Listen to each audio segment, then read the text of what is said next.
Hello, and welcome to another unrequested episode of Megan Crochets a Sirdar blanket. Granny square. We're going to do a granny square.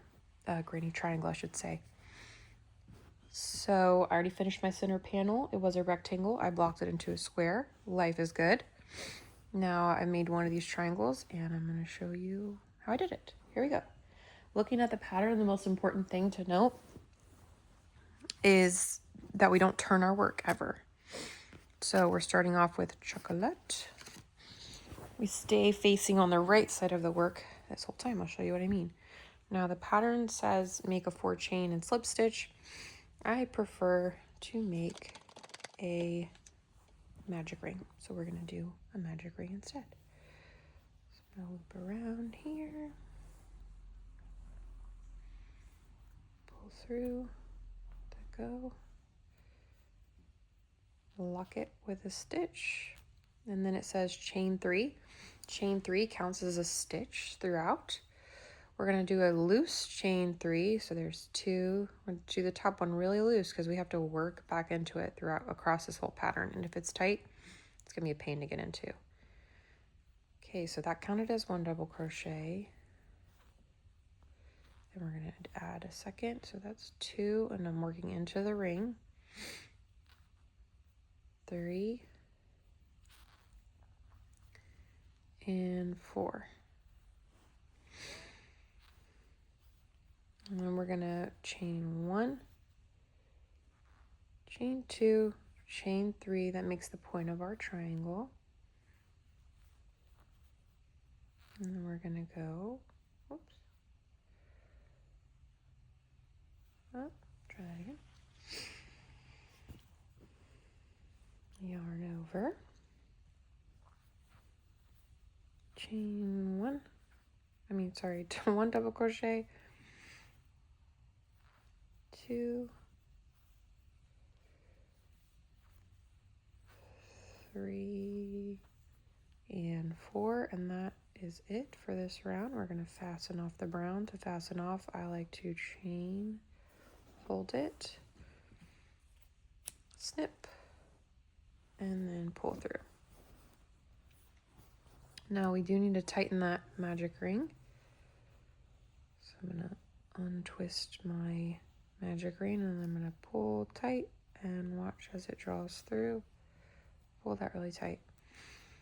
And that's all set. So we have our starting triangle. So we've got 2 4 double crochet clusters and 1 chain 3 space. Okay, next color is claret, which is that nice maroon color. So it says to join the claret at the top of the chain 3. So let me show you how we joint. So we're gonna look at our stitches here. I'm gonna really carefully find the top of that chain 3 and count backwards if you need to, because you know it's the 4th one. There's 1, there's 2, there's 3. The chain 3 doesn't really look like a regular stitch, so that's actually, that one right there is a double crochet. We got to go 1 over. It's this sneaky little guy right here. And you'll know you're in it because it's kind of a pain to get through, but I luckily did mine pretty loose so I can get through it okay. Now, to join, I just act like I never cut my yarn. Like the maroon is my new yarn. So I just pull a loop through that top of that 3 chain, and I'm gonna chain 1 to lock it in. I have to chain 3 for the pattern, so that's 1, 2, really loose 3rd chain. Gonna thank future me for that. For this pattern, for this base cluster, it's always 4. It's always 4 double crochets. So there's the chain 3 that counts as 1. Going back into that same top of the chain 3 from round 1 from the chocolate, we're going to add 3 more double crochets. So we have a total of 4 for our base cluster. So that 3 chain is in there, counts as 1. This is 2 double crochets. I'm going back into the same stitch over and over. 3 double crochets, 4 double crochets. All right. Now throughout this pattern, after we do a cluster, we will chain 1 in between clusters, because now we're making our top triangle. We're going to go into this 3 chain space, 3 chains, and the top of the triangle is always a different pattern. So I did those 4 double crochets right there. One of them was a 3 chain, chain 1 in between. Now I'm starting on my point. So the pattern here is always 1, 2, 3 double crochets, always chain 3 at the point. 1 chain, 2 chain, 3 chain, and then we're going to go again back into that same spot that we've been crocheting here. We're going to do 3 more double crochets. 1, 2, and 3. Okay, so we finished a cluster, so now we're going to chain 1, and we're going back into the last stitch from the previous round. So here's my 4 double crochets on the other side. 1, 2, 3, 4. I'm going to go into that last one, and all 4 of these next double crochets are going in this final stitch. So it's a mirror to the beginning. So I'm in this final stitch here from the previous round, and I'm going to say 1 double crochet. I'm going to go back in that same stitch, 2 double crochet, 3 double crochet, still in that same stitch, 4 double crochets. And that's it. I'm going to fasten off my claret now. Okay, I've got my tomato ready for the next round. I'm going to go find that top of the 3 chain, which fortunately I didn't do too tight, so hopefully I can get my hook in there. Okay, and we're going to join, so joining tomato to the claret. We just act like it's yarn we already had. Okay, so we pull it through top of the chain 3. I have to really work at it. And we're going to lock it in with 1 chain, and the pattern calls for 3 chains, so that was 1, 2, really loose 3rd chain. Now, same thing, we're at a base. So these always have 4 double crochets at the base, so that chain 3 counts as 1, going into the same stitch, which is tight, but we can make it work. We're going to go, this counts as 2 double crochets. Back in that same stitch, counts as 3 double crochets.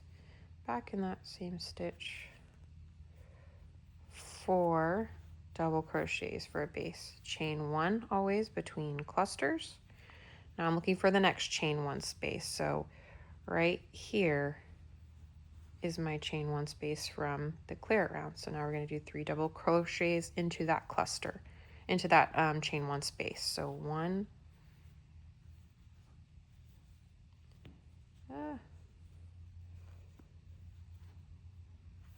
2,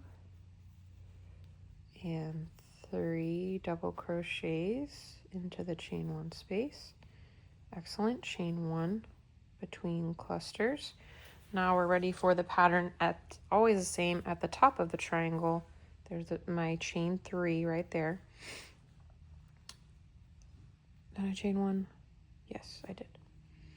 So we're going to into the top triangle, that chain 3. We have our top pattern, which is always 3 double crochets, 3 chain, 3 double crochets. So that's 1 double, 2 double, 3 double, 1, 2, 3 chain, going back in that same space, 1 double, 2 double, and 3 double. Awesome. We're going to chain 1 between the clusters. We're going to go to this next chain 1 space right here on the opposite side, and that's going to get 3 double crochets. We're going to do 1, 2, and 3. We're always going to chain 1 between our clusters, and now we're looking for the final double crochet from the previous round. So I've got 1, 2, 3, and 4. I can see it right there. Since it's a base, we're always going to do 4 double crochets. So there's 1, 2, 3, 4, and then we're going to fasten off. To fasten off, I like to chain 1, snip our tomato, pull through. Okay, we have the start of a triangle forming here. It's going to keep growing in that pattern. Let's look at our counts. Okay, I'm going to show you now how to count your stitches and to read the pattern to count your stitches. So after we did tomato, it says fasten off. Then it says 2 4 double crochet clusters. Okay, so let's look at this. 2 4 double crochet clusters. Good. 1 2 4 1 chain spaces. 1 2 3 4. Excellent. 4 3 double crochet clusters. 1 2 3 4, and 1 chain 3 space. So you can always count using that information in the pattern to make sure that you're doing it correctly. Okay, I'll show you Clementine and then I'll let you work through the rest of these. Okay, so here's my 3 chain from the tomato round. I'm going to get to the top of that chain. I'm going to join my yarn. So holding it in my hand, there's the tail. I'm holding it in my hand just like it's yarn, a regular yarn, like I never snipped off. I'm going to pull it through the top of the chain 3, chain 1 to secure it, and then I have to have a 3 chain. So there's 2. I'm going to do it really loose, really loose. 3rd chain. This is a base cluster, so it gets 4 double crochets in the same stitch.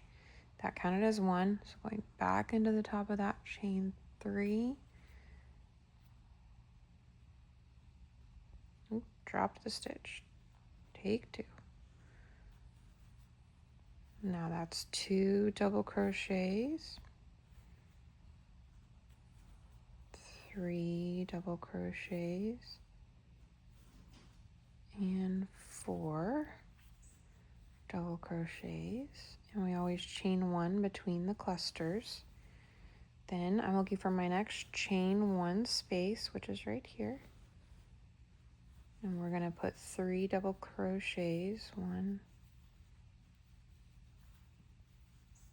2 3. Always going to chain 1 between clusters. We're looking for our next chain 1 space, which is right here. Gonna go 1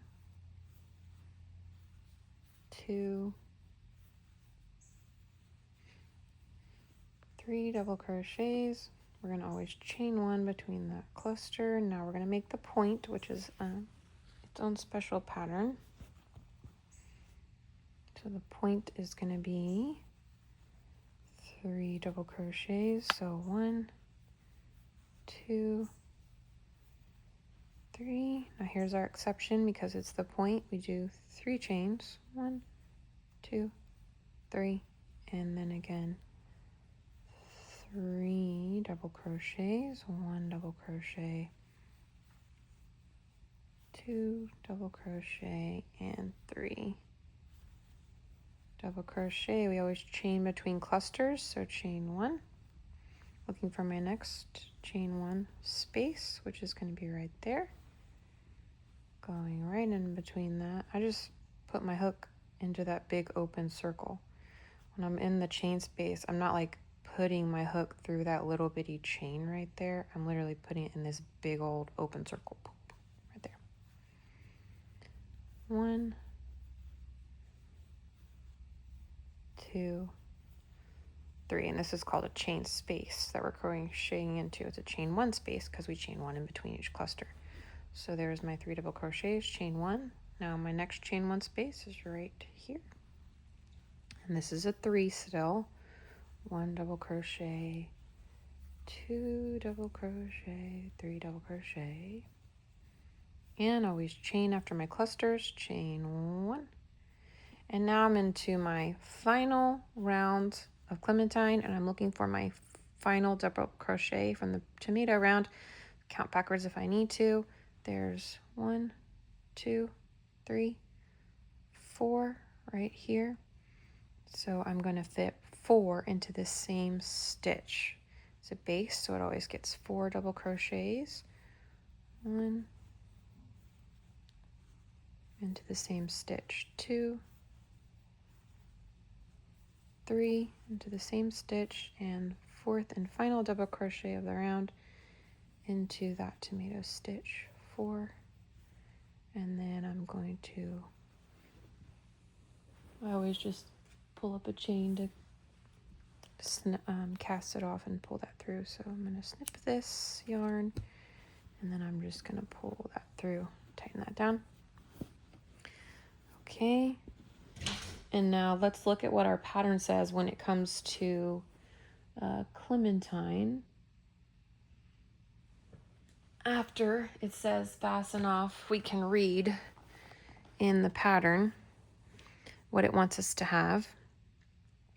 So it says we need to have 2 4 double crochet clusters, great, 1, 2 at the base, 6 1 chain spaces, 1, 2, 3, 4, 5, 6, 6 3 double crochet clusters, 1, 2, 3, 4, 5, 6, and 1 3 chain space, 1, 2, 3. You got to count the whole time. This pattern, once you get the hang of it, and if you make sure you're chaining always between a cluster, you should be okay. But the pattern is showing you that counts every time for each row after it says fasten off. Okay, so I will leave you to it to get through the rest of these rows. You just keep adding your colors as written in the pattern. You always do 4 double crochet clusters at the base, always chain 1 between clusters, then do your 3 double crochet clusters in the chain 1 space. The exception is your top. To make your point, you're going to have all in this chain 3 space, 3 double crochets, chain 3, 3 double crochets. The pattern is the same, going all the way around with all the colors. So you do that, and then I'll finish mine, and when I come back, I will, in the next video, I will show you how to weave your ends in for your granny square, granny triangle. Okay. All right, this square is all the way done, this triangle. Now, let's weave in some ends. Nobody wants to do it. It's the worst. But don't be a person that doesn't weave as you go. You're really going to regret your life choices if you do not weave in your ends as you go. Okay, so let's do it. So this end is probably the most likely one to come out. It's my center slip. So I'll show you how I handle that one. So I'm going to start with the brown. So I take my little yarn. I have my darning needle. I like the metal ones. Yes, I have to lick the end of every piece of yarn to get it through here. Okay, I'm going to put it on this darning needle. And I have to weave it through really well, or all my beautiful work is going to come undone and I'm going to be devastated. For just this one, I'm going to work my way towards the middle. So I'm kind of going to weave through this stitch because I want to get close to that center pull, because I'm going to break like the cardinal rule of crochet, and everyone's like, don't ever do this, and I'm going to tie a freaking knot because I do not want that center pull to come undone, because I'm going to be so pissed if it does. Okay, so I'm to my center section now. I'm going to make my big no-no knot. So to make my knot, I do like I'm tying a regular shoelace here. I do that once, and then I actually wrap it through again to make it extra secure twice, and then I pull tight, and then I do one more regular to lock her in. Boom. All right, now that center pull, she's not going anywhere. I still do weave in the rest of the ends here. I didn't do all this work for it to just come apart. That would be annoying as heck. So I'm just kind of weaving it underneath the stitches. Now this is the front of my work, so when you're weaving in, it's actually smarter to flip it over.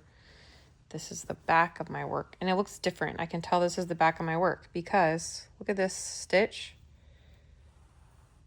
This is a 7. 7. One more. 7. 7. Look at this. This is the front of my work. You know how I tell? Pull my stitch apart. And I go P. That's a P. That's a P. There's a little boop boop P. Okay. So when I'm sewing my ends, I want to be facing the back of the work because I want to put this end stitches through the back, not through the front. So there's no perfect science to this. I just go kind of all directions.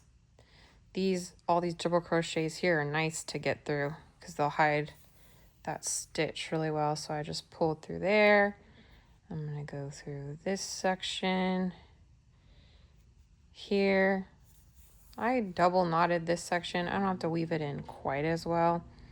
I'm going to kind of skip one loop and pull it back up through here.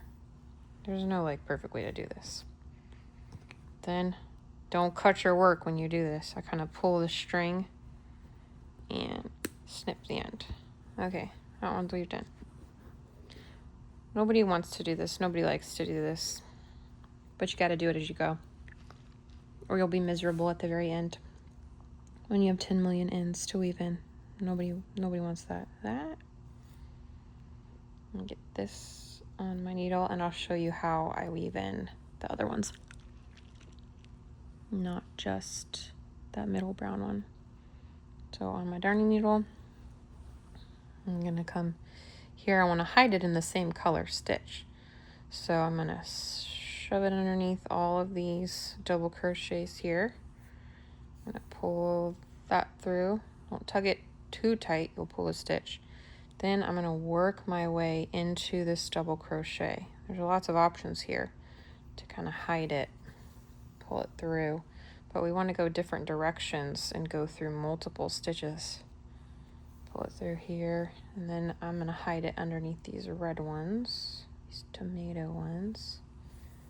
Pull it through there, and then I'm going to work my way back down. This little stitch right here is nice.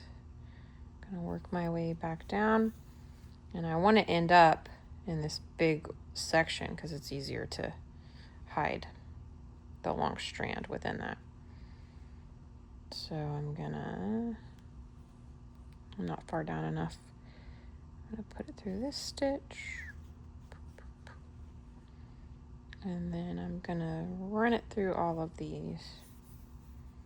Right, that's like gonna be impossible to get undone. You literally would have to cut that to get it undone, which is the entire point.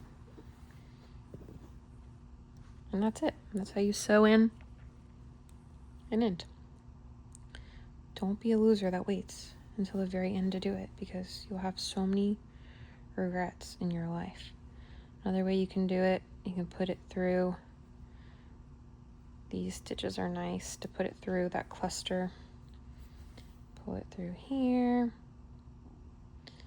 I like to go back up through the stitch there. Then I'm going to hide it in this orange. Okay. Then I'm going to go back down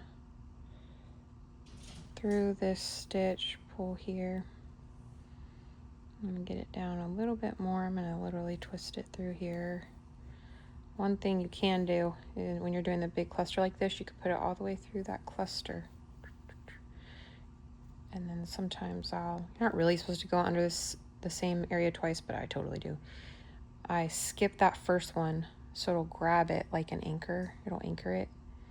If I put it back through, it'll just pull out what I did. So I have to skip one, and then I'll pull it back through all of those.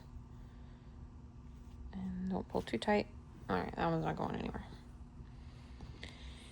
That is how you weave your ends in. The end.